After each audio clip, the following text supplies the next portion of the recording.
Chicago की वो सर्द सुबह और गलियों में बिखरा हुआ सन्नाटा देखने वाले के लिए ये महज एक शहर की शुरुआत थी, लेकिन 10 साल की एक बच्ची के लिए ये उस अंत की शुरुआत थी जिसे वो ताउम्र भूल नहीं पाई।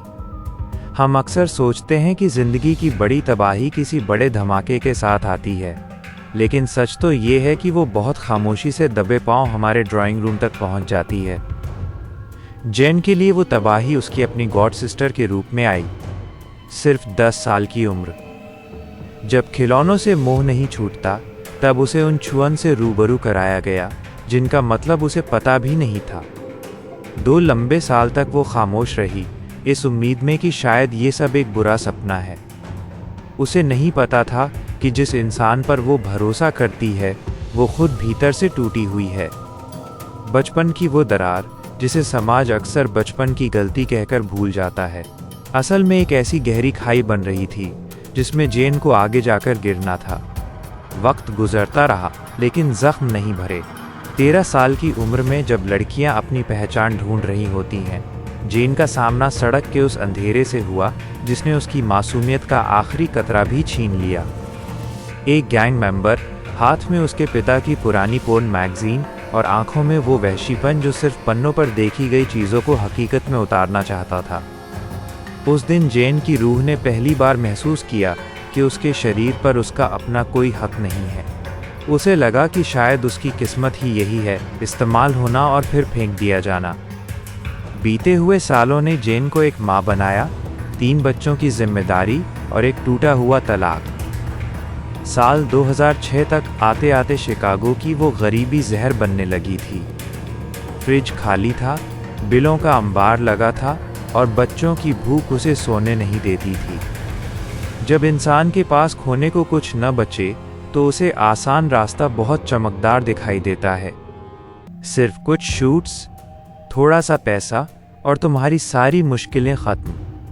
यह वादा था उस इंडस्ट्री का जो बाहर से रोशनी से नहाई हुई दिखती है, लेकिन जिसके भीतर सिर्फ अंधेरा और सड़ांध है।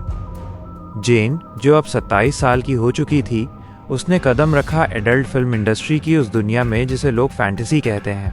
उसे लगा कि वो अपने बच्चों के लिए ये कुर्बानी दे रही है, लेकिन उसे अंदाज़ा नहीं था कि यहाँ उसकी हर चीज़ की कीमत वसूल की जाएगी। शुरुआत बहुत सलीके से हुई।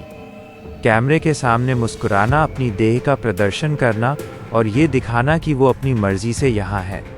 लेकिन कैमरों के पीछे की कहानी अलग थी। हर शूट से पहले उसके हाथ में शराब की बोतल और नशीली दवाइयाँ थमा दी जाती थीं। प्रोड्यूसर्स जानते थे कि एक होशमंद औरत वो सब नहीं कर पाएगी जो वे चाहते थे। मैं बिल्कुल ठीक हूँ, मैंने कोई नशा नहीं किया है। कैमरे के सामने ये झूठ बोलने के लिए उसे ताकि कानूनी तौर पर कागज़ साफ रहें।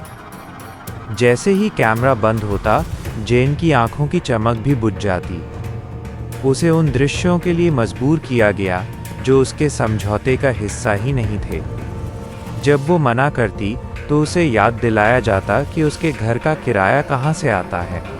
उसके बच्चों की सुरक्षा की धमकियाँ दी जाती।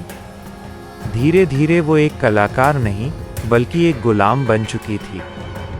हकीकत और भी डरावनी तब हुई जब उसे प्राइवेट्स के नाम पर जिस्म फरोशी में धकेला गया। जिसे फिल्म की शूटिंग कहा जाता था, वो असल में रईस लोगों के बंद कमरों में पहुंचाने का एक जरिया था।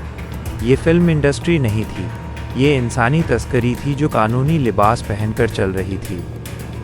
फिर वो दिन आया जिसने जेन के अंदर बची हुई आखिरी उम्मीद को भी कुचल दिया।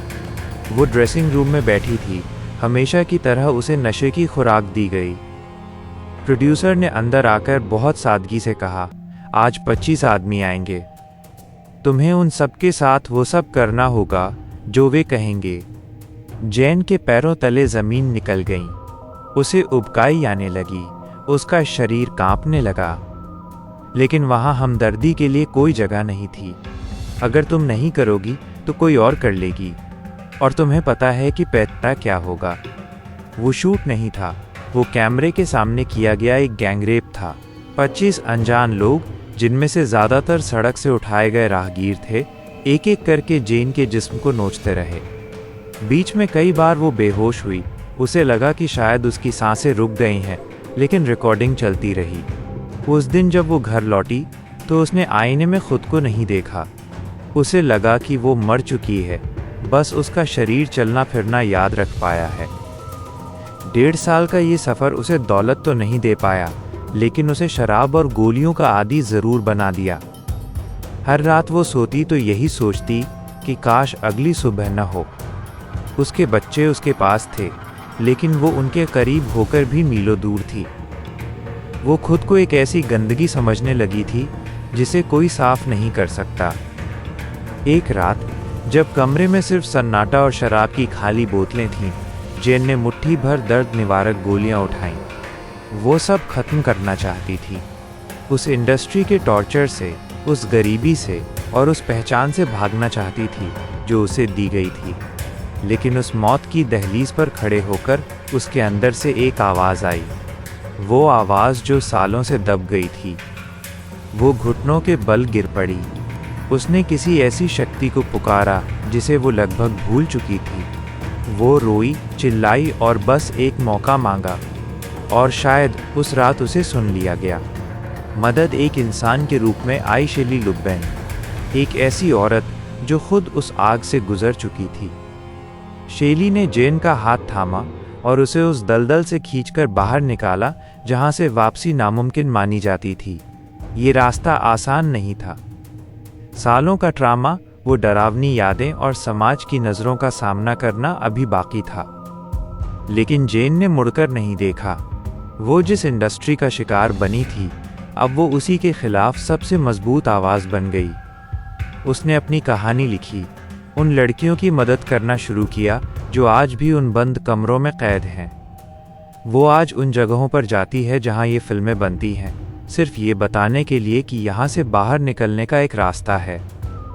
आज जेन एक थेरेपिस्ट है, एक माँ है और एक ऐसी गवाह है जो बताती है कि इंसान को कितना भी तोड़ा जाए, उसके अंदर का कुछ हिस्सा हमेशा बचा रहता है जो फिर से जिंदा हो सकता है। अक्सर जब लोग उन रंगीन पर्दों पर इन चेहरों को देखते हैं तो उन्हें सिर्फ एक फिल्म दिखती है।